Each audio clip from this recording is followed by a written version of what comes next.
사회의 발을 딛는 그 순간부터 많은 사람들이 이렇게 물어보죠. 지금 하고 있는 일이 무엇입니까? 그러면 가장 많이 하는 말은 이겁니다. 저는 직장에 다닙니다. 직장을 다닌다. 직장을 다닌다는 것은요, 곧 직업이 있다는 거예요. 내가 어떤 일을 하고 그 일에 맞는 직무를 하고 있다는 것이죠. 그렇다면 여러분들은 지금 하고 있는 일이 무엇입니까? 여러분들이 하고 있는 일은 무엇입니까? 아마 비슷하게 얘기하겠죠? 직장 다닙니다. 그럼 어느 직장 다니세요? 어디에 있는 뭘 하고 있습니다. 그럼 거기서 뭐 하시는데요? 꼬리에 물을 물다 보면 결국엔 자신이 해야 될, 하고 있는 업무가 불현듯 스쳐 지나가면서 아, 내가 지금까지 일을 해왔구나 라는 것을 정리하게 되죠. 그런데 말입니다. 10년 전부터 사라질 직업들에 대한 관심이 높아지고 있습니다. 왜냐하면 내가 하고자 하는 직업군이 혹여나 사라질지도 모른다는 두려움과 압박감 때문에 그렇죠. 그래서 그런지 몰라도 계약 만료 시기가 다가올 때쯤에 계약 만료냐 아니면 연장이냐에 대한 고민을 하게 됩니다. 내가 계속 여기서 계약서를 한 번 더 작성해가지고 1년 더 아니면 2년 더 일을 할 거냐 아니면 여기서부터 점프업해서 다른 데를 갈 것이냐. 왜냐하면 주위를 돌아보면 동일한 시간에 일을 하면서 나보다도 더 높은 급여를 받으면서 혹은 단기적인 일을 몇 개씩 연결해서 더 많이 버는 사람들을 보면 흔들리기 때문에 그렇습니다. 또는 내가 현재 하고 있는 이 직종 자체가 나중에 가망성이 낮아서 사라질 직업에 하나라도 껴있다고 한다면 하루빨리 옮겨야 하는 것은 아닌가라는 고민도 생기기 때문에 그렇죠.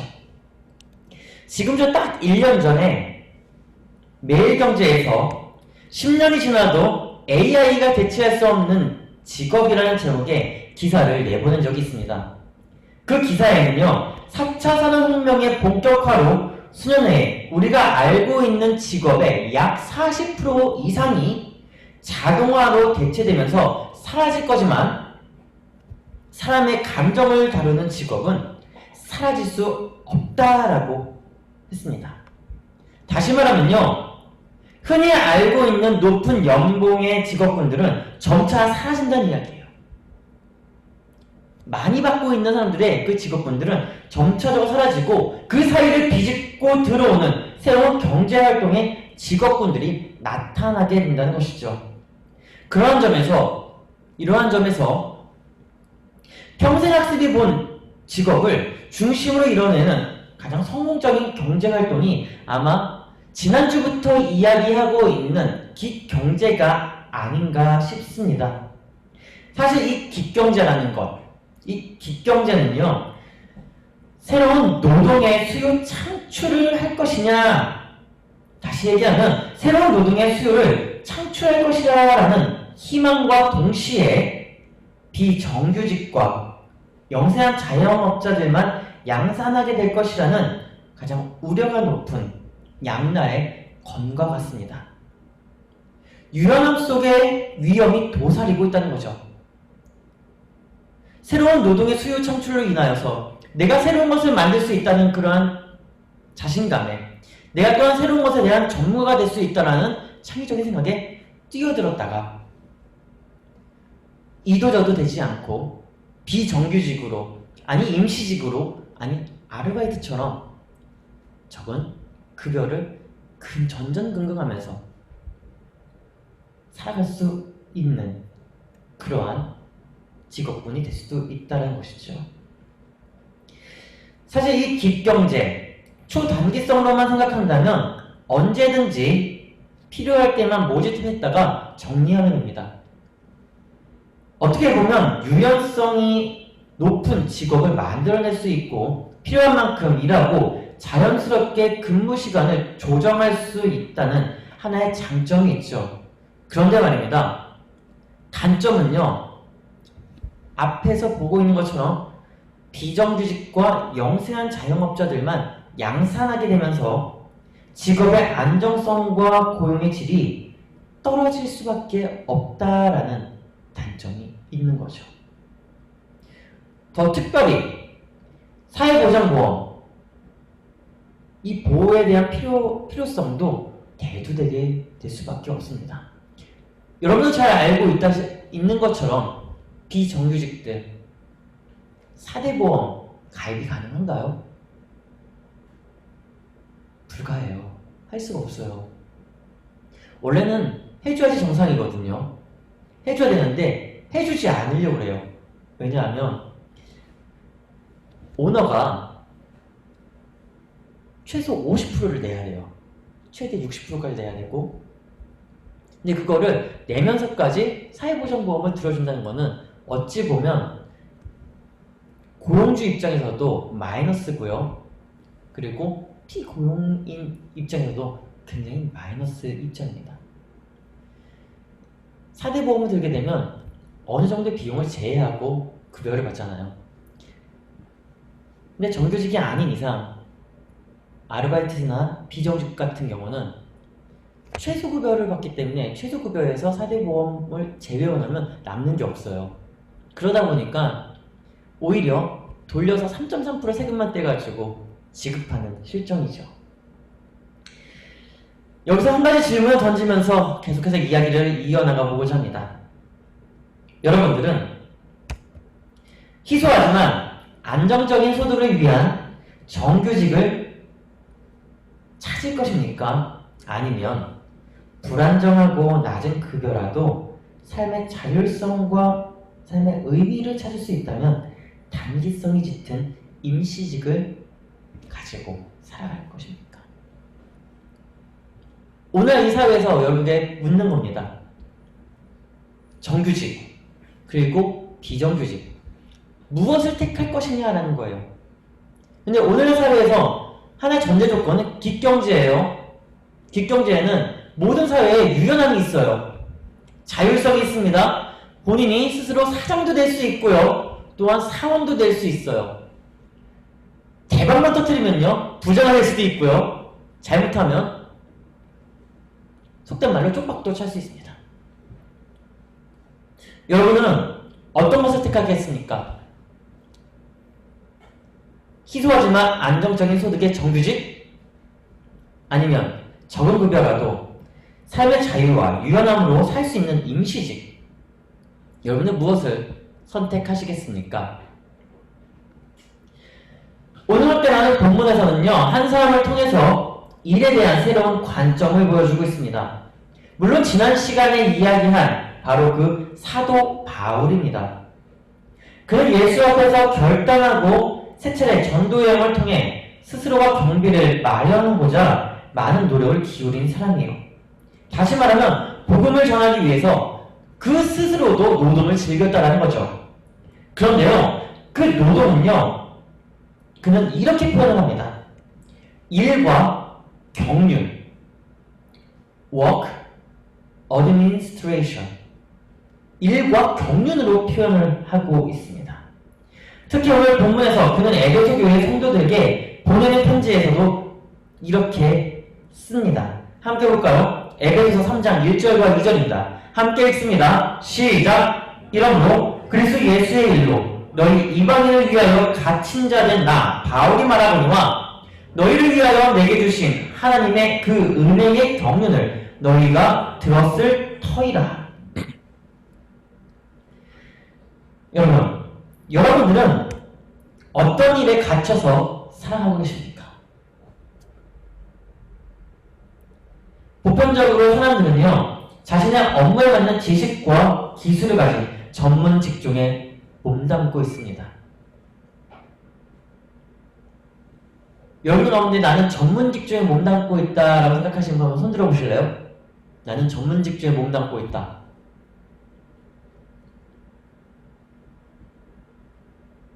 네. 그럼 다른 질문 한번 던져볼게요. 나는 내 전공에 맞는 직종을 가지고 일을 하고 있다.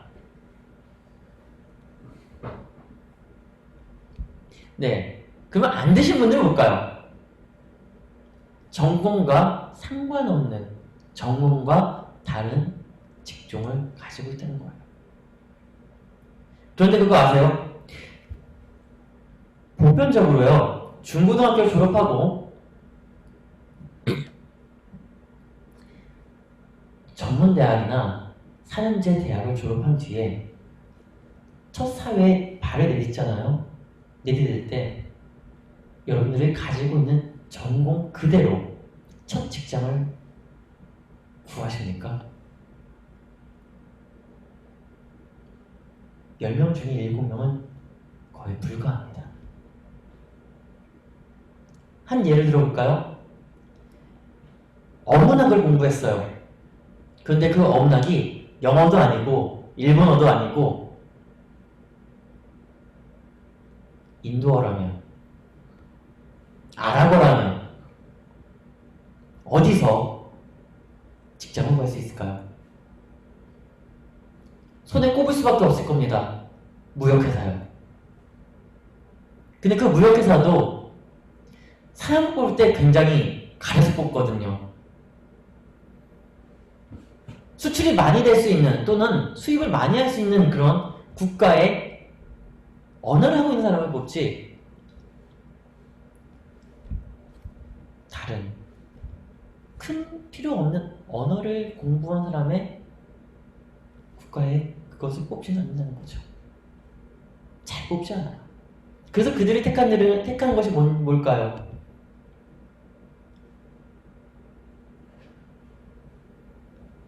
지난주에도 한번 이야기를 했었죠. 국가에서 직업훈련을 시켜서 새로운 직종을 만드는, 예를 들면 디자인 계열이나 아니면 산업 계열이나 IT 계열 쪽으로 빠져나갈 수 있는, 다시 또 공부를 한다는 거예요.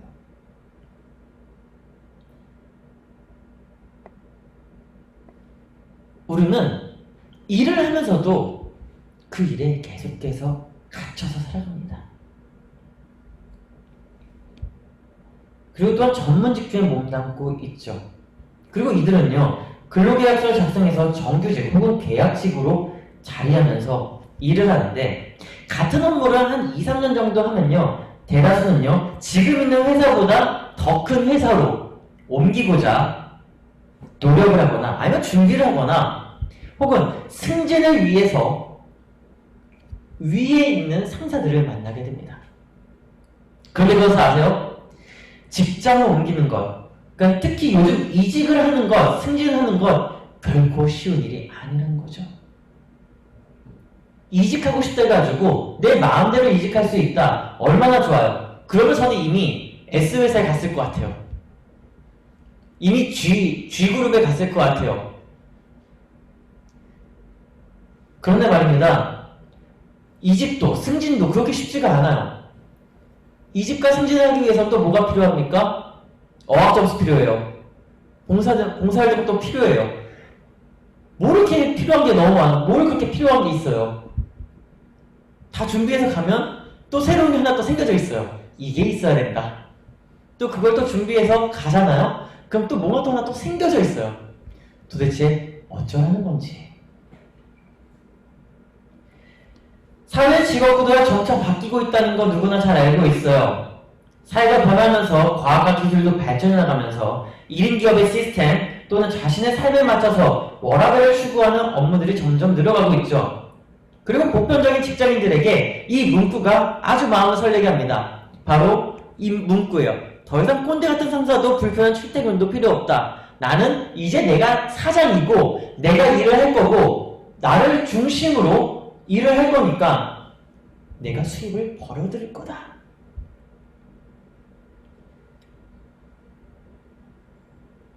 여러분은 어떻게 생각하십니까?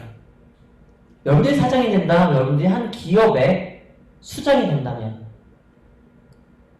다 마음대로 내가 할 수 있는 그 모든 것들을 다 할 수 있다라고 생각하십니까? 오히려 더 힘들지 않을까요? 더 어려움을 겪지 않을까요? 영국 독립자문위원인 리처드 서스킨드는 4차 산업혁명 시대 전문직의 미래라는 책을 통해서 이렇게 이야기합니다. 많은 직장인들은 자신의 시간을 효율적으로 사용하고자 자율성, 유연성, 주도권 등을 쥐기 위해 기경제 활동으로 넘어갈 것이다.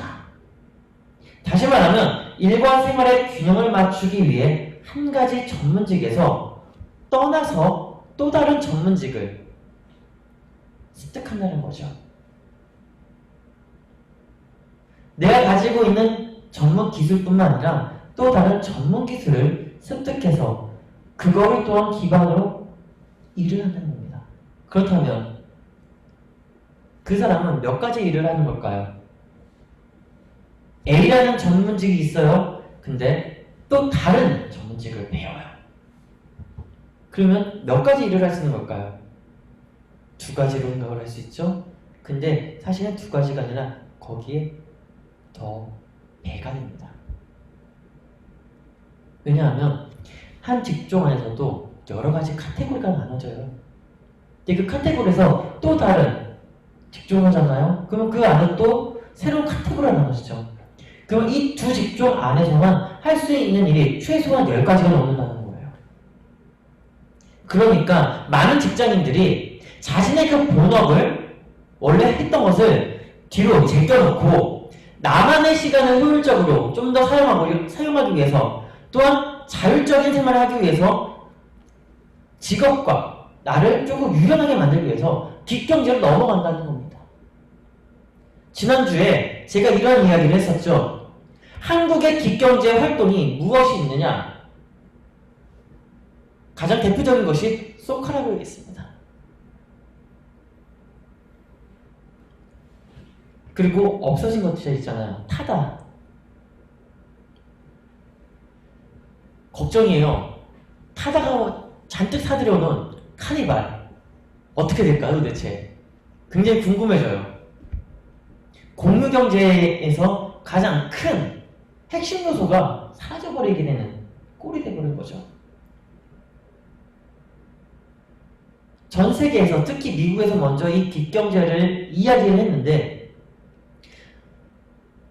효용성 있게 나타나다가 점점 좀 줄어들고 있습니다. 왜냐하면 자율성과 유연성, 주도권을 쥐기 위해서 뛰어들었는데 알고 보니, 하고 보니까 오히려 더 어려워졌다는 겁니다. 그런데요, 이 기경제가 지금 떠오른 것 같죠? 근데 오늘 본문에 나오는 이 사도 바울이 먼저 그 기경제의 활동을 한 사람입니다. 사도행전 18장 1절에 3절을 보면 이렇게 이야기를 해요. 같이 함께 볼게요. 시작! 그 후에 바울이 아덴을 떠나 고린도에 이르러 아굴라라 하는 본도에서 난 유대인 한 사람을 만나니 글라우디오가 모든 유대인을 명하여 로마에서 떠나라 한 고로 그가 그 안에 브리스길라와 함께 이달리아로부터 온 새로운지라 바울이 그들에게 감해 생업이 같음으로 함께 살며 일을 하니 그 생업은 천막을 만드는 것이더라. 이미 기경제를 몸소 체화한 사람 사도 바울입니다. 그의 본업은 무엇일까요? 사도 바울의 본업, 사도 바울의 원래 직업, 사도 바울의 원래 직업 사도죠. 그리스도의 복음 전하는 사도입니다. 그런데 이 사도직을 유지하고자 복음을 전하는 일을 하고자 그가 또 연장해서 하는 일이 있어요. 또 다른 노동을 하고 있어요. 뭐예요? 뭐예요? 3절에 생업이 같음으로 함께 살며 일하니 그 생업은 천막을 만드는 것이었더라. 천막을 만드는 것.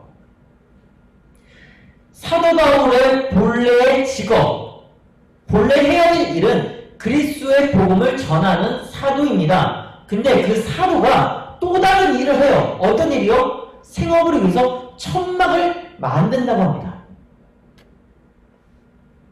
여기서 우리가 중요하게 바라봐야 할 두 개의 단어가 있어요. 그것은 바로 생업과 천막입니다. 바울의 본업은 복음을 전하는 일이라고 했어요. 다시 얘기하면 사도의 직무예요. 그런데 그가 고백하는 거는요, 생업을 위해서 천막을 만든다고 합니다. 그렇다면 그는 두 가지 일을 하고 있다는 거예요. 복음을 전하면서 자신의 생업을 위해 천막을 만드는 일을 한다는 겁니다. 그렇다면 사도 바울은요, 어느 일에 갇혀있는 사람으로 보이십니까? 어떤 일에 갇혀있는 사람으로 보이십니까? 사도행전 18장 3절, 이 고백, 생업이 같기 때문에 일을 하니 그 생업은 천막을 만드는 일이다. 이 고백을 오늘의 말로 풀어보면 이렇게 되지 않을까요? 나의 본업은 말씀을 전하는 사람입니다. 하지만 이 일을 더욱 효율적으로 하기 위해 저는 또 다른 일을 합니다. 그것은 천막을 만드는 일입니다. 이 일은 내가 사회를 알고 읽고 삶을 경험하기 위해 하는 것입니다. 그러므로 모든 것은 하나님의 경륜 속에 있습니다. 하나님의 경륜 속에 있는 것.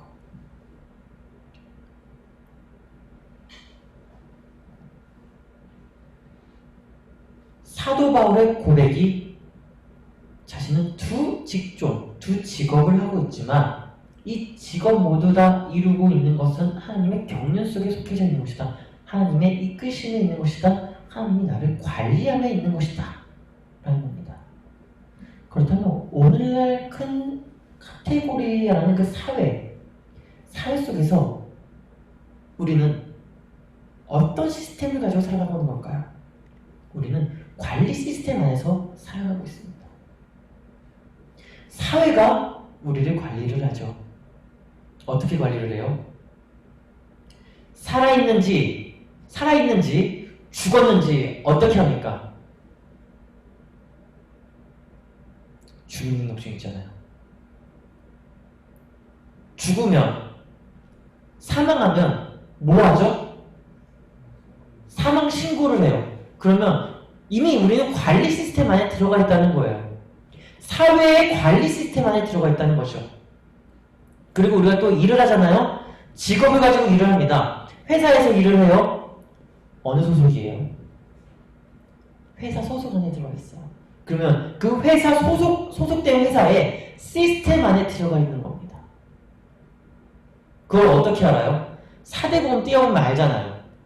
건강보험 떼어보면 알잖아요. 재직증명서 떼어보면 알잖아요. 이미 우리는요, 시스템 안에서 살아가고 있다라는 겁니다. 다시 얘기하면요, 이 기경제라는 건요, 관리 시스템이에요. 이미 있었던 거예요.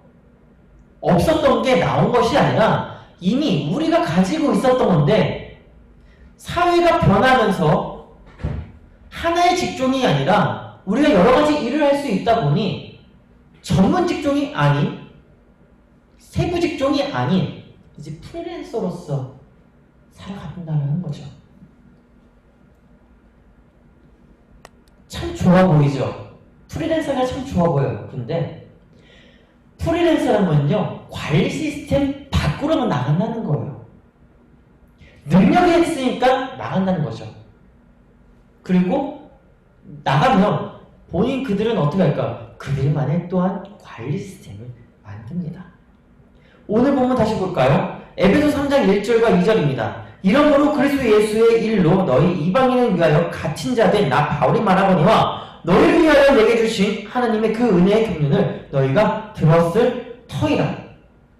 사도 바울은요, 자신의 삶과 모든 부분에 대해 하나님의 경륜이다라고 고백합니다. 하나님의 경륜이 무엇입니까? 하나님의 이끄심이고 하나님의 관리를 뜻하는 겁니다. 원어에서요, 경륜을 이렇게 이야기해요. 오이코노미아, 관리하다. 이끌어 다스린다라는 의미로 씁니다. 이 오이코노미아라는 이 단어가요, 신약에서만 총 9번이 사용되는데 그 중에서 오늘 본문인 에베소서에서만 3번이 사용돼요. 그만큼 에베소서에서 이 오이코노미아를 중요하게 얘기를 한다는 거죠. 에베소서는요, 본래 교회론에 대해서 이야기를 하는 서적입니다. 편지입니다. 근데 저는 교회론도 교회론이지만 이거를 조금 경제적인 관념으로 조금 바꿔서 이야기를 하고 있는 겁니다. 오이코노미아, 다스리는 거, 이끌어서 다스리고 있다는 거.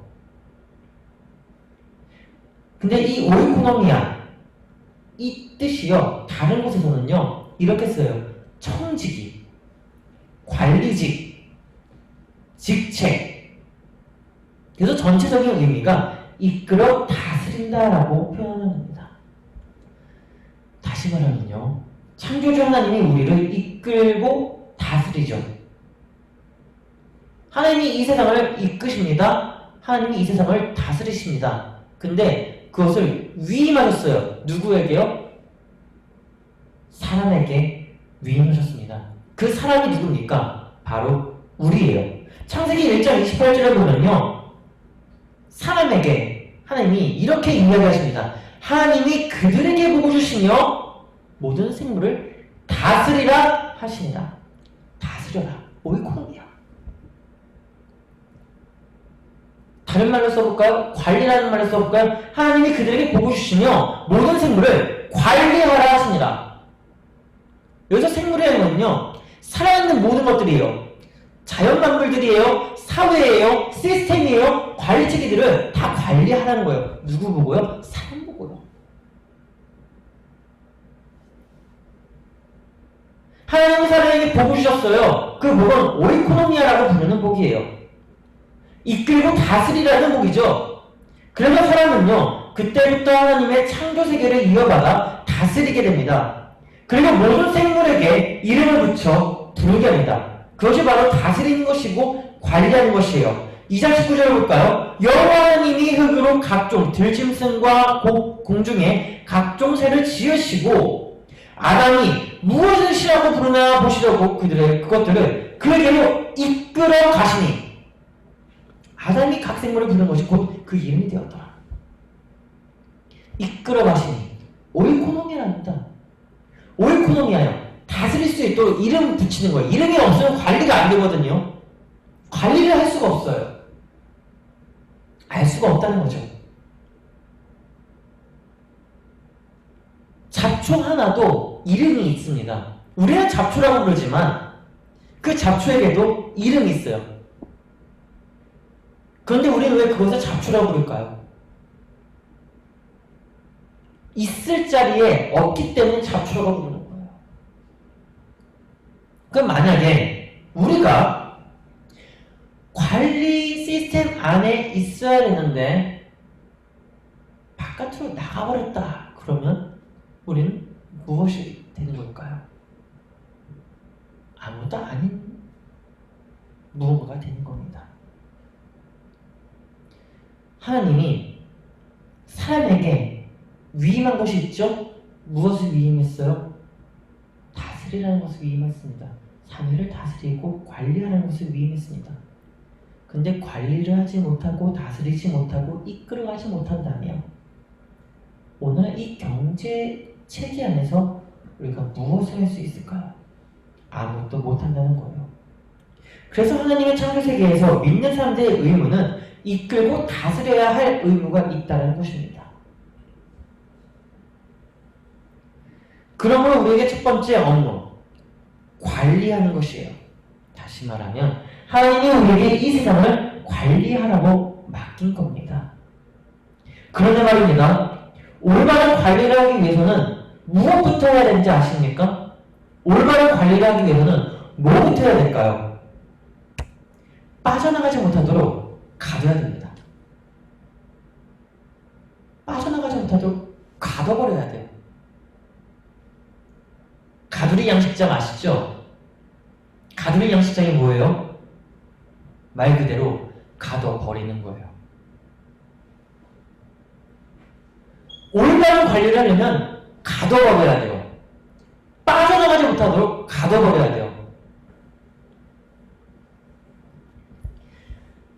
대부분 학원의 체계들은요, 관리 시스템이요. 물론 우리도 지금 관리 시스템을 살고 있지만 학원의 내용들 보면요. 굉장히 철저한 관리가 있습니다. 학생이 들어와요. 학생이 들어오면 무엇부터 하나요? 입학 원서 씁니다. 입학 원서 쓰면요. 그 원서를 가지고 하나씩 리스트를 만들어 나온다. 이 아이가 무엇을 잘하고 무엇을 못하고 어떻게 발전시켜 나갈 것이고 커리큘럼대로 쭉쭉쭉 나갑니다. 그리고 최소한 일주일에 한 번씩은 그 아이나 부모에게 전화를 해가지고 관리를 하죠. 어머니, 우리 길동이가 등원하고 입학하고 나서는 처음에는 이 정도였는데 일주일 지나니까 조금 올랐고요. 근데 오르면서 부족한 점이 보이더라고요. 이것만 조금 더 땡겨주면 더 성장할 것 같습니다. 한 달 뒤에 어머니, 지난번에 이야기 드렸던 그 부족한 점 채워졌어요. 그런데 또 있더라고요. 또 있더라고요. 이것을 채워야 돼요. 그럼 부모 입장에서는 어떻게 들을까요? 여기하고는 굉장히 체계적인 관리를 해주네. 나가지 못하는 겁니다. 퇴원이 안 되는 거예요. 다른 학원 갈 생각이 없는 거예요. 왜요? 그 선생님이 우리 아이를 철저하게 관리하잖아요.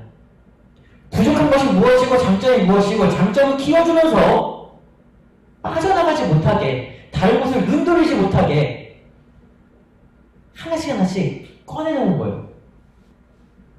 그런데 그거 아세요? 꺼내놓을 때 이미 잘하고 있는데도 그게 부족하다고 꺼내놓습니다. 부모는요, 그걸 들으면서도 우리 아이가 이게 부족하구나, 이게 안 되는구나, 그러면 계속 다니게 해야지. 철저한 관리 시스템 안에 있다는 거예요. 계속 무언가가 빠져나가면 관리를 할 수가 없어요. 왜냐? 빠져나가는 곳에 시선이 쏠려서 안에 있는 것을 챙길 수가 없기 때문이죠.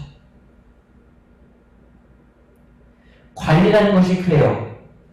하나씩 챙길 수 있는 힘이 있어야 되고 그에 맞는 영향력을 가져야 합니다. 빠져나가지 못하게 하는 관리는 먼저 나를 관리해야 돼요. 다른 것을 관리하기 전에 나를 먼저 관리를 해야 됩니다. 내가 무엇이 부족한지, 내가 왜 여기서 올라가지 못하는 건지, 아니면 이 깃경제 안에서 내가 더 잘할 수 있는 것이 무엇인지, 내 전문 직종 안에서 좀 더 발전시킬 수 있는 것이 무엇인지 개발시키는 거죠. 그게 관리예요. 관리를 하다 보면 내가 나 스스로를 관리하다 보면 위임받게 됩니다. 그 범위 안에서 위임받게 돼요. 할 수 있는 범위가 넓어진다는 거죠. 카테고리 넓어진다는 거예요. 바운더리 자체가 넓어지면서 점점 경영자로서의 삶을 살아가게 됩니다. 오늘의 사회에서 대부분의 보편적 사람들은요, 경제적 자유를 가지고자 소속된 집단에서 벗어나려고 하는 이들이 종종 있어요. 그들이 가지고 있는 내용들의 공통점을 보면 내가 직접 해보고 싶다는 거예요. 내가 사장이 되고 내가 탑이 돼가지고 내가 CEO가 돼서 한번 이끌어 가보겠다. 그런데 그것에 맞는 그릇이 되지 않을 경우 아무리 해보고자 하더라도 이루어지지 않습니다. 다른 것에 시선을 돌리기보다 내 안에 있는 것을 먼저 관리해야지만 다른 것을 돌아볼 수 있는 여유가 생기는 거예요. 다시 말하면 내가 나를 먼저 관리할 수 있을 때에 하나님의 창조세계에서 위임받은 그 어떤 것을 경영할 수 있다는 겁니다. 하나님이 사람에게 다스려라라는 것은 그냥 줘버린 게 아니에요. 우리는 이렇게 생각하죠. 하나님 나에게 다스리라 줬으니까 그것을 낭비해도 되겠구나. 아니요. 낭비가 아닙니다. 하나님도 주실 때에 범위까지는 주십니다. 내가 앉을 수 있는 자리까지만 바운더리 정해서 주세요. 그리고 그 안에서 발전시키는 거죠. 만들어가는 거예요. 그러면 넓어집니다. 또 넓어져요. 넓어집니다. 그러다 보면 내가 공유할 수 있는 것들이 굉장히 많아진다는 거죠. 뒷경제는요, 쉽게 생각하면 이거예요. 여러분들이 하고 있는 그 직종의 전문직이 밖에 나와서 볼 때 또 다른 일로 발전시켜서 만들어낼 수 있다는 겁니다. 예를 들면 이런 거예요. 사실 저는 손재주가 그렇게 좋진 않아요. 그냥 손재주 좋다고 한번 생각을 해주세요. 물건을 너무 잘 만들어요. 손으로 만든 걸 잘 만듭니다. 근데 이거를 혼자서만 만들어가지고 집에다가 잘 장식을 해놔요. 근데 사람들이 집에 와서 이거 뭐 제가 만든 거 너 이거 물건 팔아도 될 것 같아. 이거 굉장히 괜찮은 건데? 아이디어 좋은데? 창의적인 물건이야. 한번 팔아보는 거 어때? 내가 도와줄게. 요즘에 인터넷 쇼핑몰이 유행이잖아. 내가 등록증 갖고 있으니까, 사업자 온라인 쇼핑몰 등록증 갖고 있으니까 이거 한번 팔아보자. 그렇게 되면 협업해서 팔게 됩니다. 물건을 만들게 돼요. 물건 만들어서 쇼핑몰에 올려요. 올리니까 반응이 너무 좋아요. 다른 쪽 회사에서 연락이 옵니다. 선생님, 저는 땡땡 회사의 사장인데 선생님의 물건을 보니까 너무 견고하고 이쁩니다. 저희 회사에 오셔가지고 저희 공장을 내어드릴 테니까 이거를 기계화를 시켜보면 어떨까요? 자동화를 해가지고 더 많이 만들어서 판매하면 어떨까요? 그래서 계약서를 작성하고 또 공장 가서 만듭니다. 그게 뭐예요? 관리하다 보니까, 내 능력을 관리하다 보니까 점점 넓어진다는 거예요. 바운드리가 넓어진다는 거예요. 내가 나를 관리할 수 있을 때 경영을 할 수 있는 바운드리 그 힘이 커진다는 것이죠. 결국 뒷경제는요, 없는 이들이 대박을 꿈꾸며 탈출한 탈출가 아닌 자신이 가지고 있는 것을 준비하고 관리하면서 다른 분야에도 손을 뻗쳐나가는 것이 바로 뒷경제입니다. 마지막으로 한 가지 이야기만 하고 마치려고 합니다. 미래 시대에는 직장이 없는 시대가 온다고 합니다. 하지만 직장이 없는 시대는 없습니다. 단지 본업과 부업의 경계가 무너진, 마치 부업이 본업처럼, 본업이 때론 부업처럼 시대로 나타나는 것이 뒷경제입니다. 저로 한번 예를 들어볼까요? 저로 예를 들면, 저는 목사입니다. 그런데 월요일부터 금요일까지는 목사로서의 삶이 아니라, 목사로서의 생활이 아니라 다른 생활입니다. 어떤 생활을 하는지 아시죠? 학원의 운영자의 입장으로, 관리자 입장으로, 실장의 입장으로 생활합니다. 그렇다고 제가 목사가 아닐까요? 아니요. 목사지만 더 넓혀진, 생활의 반경이 더 넓어진 일을 하는 겁니다.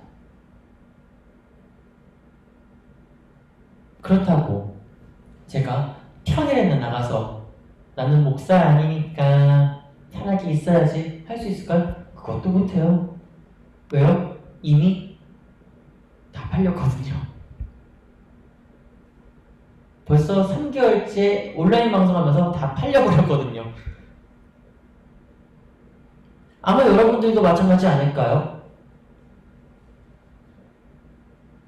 학생에서도 일을 하고, 일을 하면서도 또 다른 일을 하고, 아니면 구직을 하기 위해서 단기의 업무를 하고 있지만 실질적으로 다른 중 있는, 점점 자기의 바운더리를 넓혀가고 있는 그런 생활을 하고 계시지 않습니까?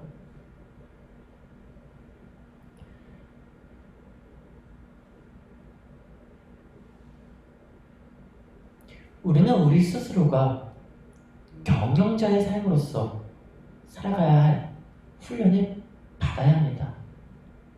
그것이 오늘날 그 사회 속에서, 오늘 그 기경제라는 체계 속에서 관리자의 입장으로 때로는 멘토로, 때로는 협업하는 입장으로서, 협력자로서, 조력자로서 살아가야 되는데, 그 안에서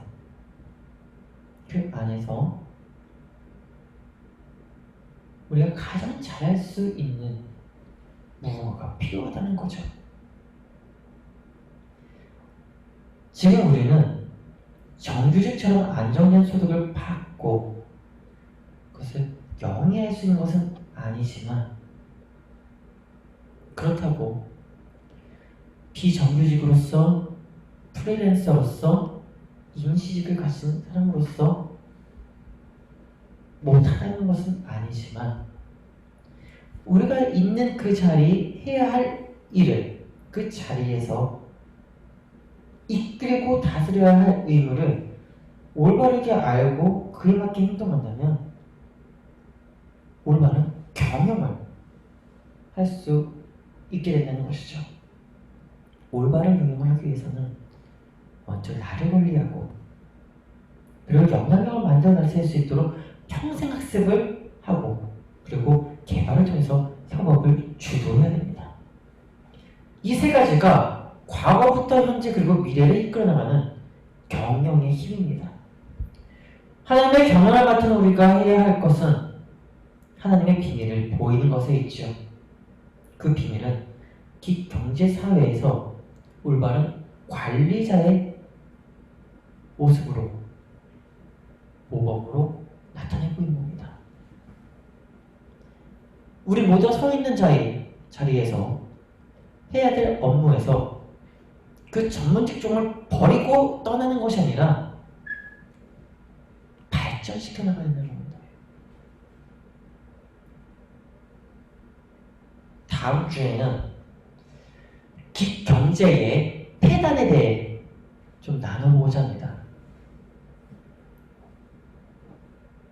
기경제의 폐단을 통하여서 우리가 앞으로 만들어야 할, 아니면 새롭게 변모해야 할 시스템, 관리 시스템, 그리고 경영 시스템, 경제 시스템이 무엇인지 알 수 있게 될 겁니다. 저도 공부를 하고 있는 입장으로서 부족할 수 있어요. 좀 어설플 수도 있어요. 그러나 말씀 안에서 것을 찾다 보니 굉장히 흥미로운 것들이 많이 드러나 보인다는 것을 알 수가 있습니다.